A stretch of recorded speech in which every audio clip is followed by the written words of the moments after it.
Alright, so now you've got your name and we need to create an email account for it. So we're going to forward the domain to the store. So there is a complex way that we can have the store URL as our email still, but it's kind of beyond the scope of this course. It's a little bit advanced.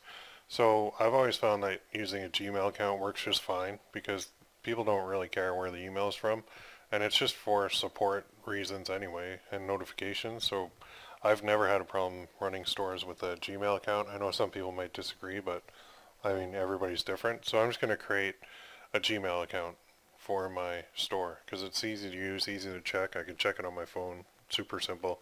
I know my store name is probably gone, so I can't use that. But I will put in this just to show you. It's gone. So I got to try something else. So we'll try a deal store contact. Try that. That'll work. It'll tell you right away if it's available. Just put in your name. Put that in. And then we got to create a password, so I'll do that. I'm going to pause it while I create it. So I've got that in. And then I'll just put my birthday in here. And I'll fill in the rest of the form. And I'll hit submit. I'm just going to pause it while I do that. So then you'll get to this page with the privacy policy.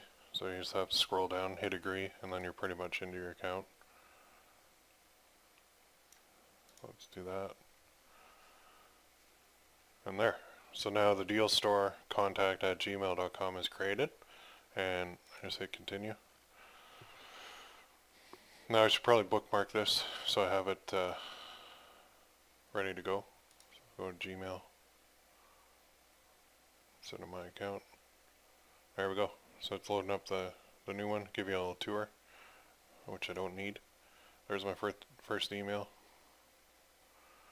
So all my stuff will come in here. This is where I handle support issues and everything like that. And easy to use, quick and dirty. And it saves you having to hook up MX records and trying to get your store URL. If your store really starts taking off, then yeah, go through those extra steps later on. But for now, there's no need to complicate the process. Just it's a stumbling block that you don't want to hit early on. So I use Gmail. You could use Hotmail if you're wanting to go back to 1988. Or yahoo.com, but I like Gmail. It's recognized, it's good, so I'm going to use that. So that's what I suggest you do. Create an email account so that we can then go ahead and create our store in the next step.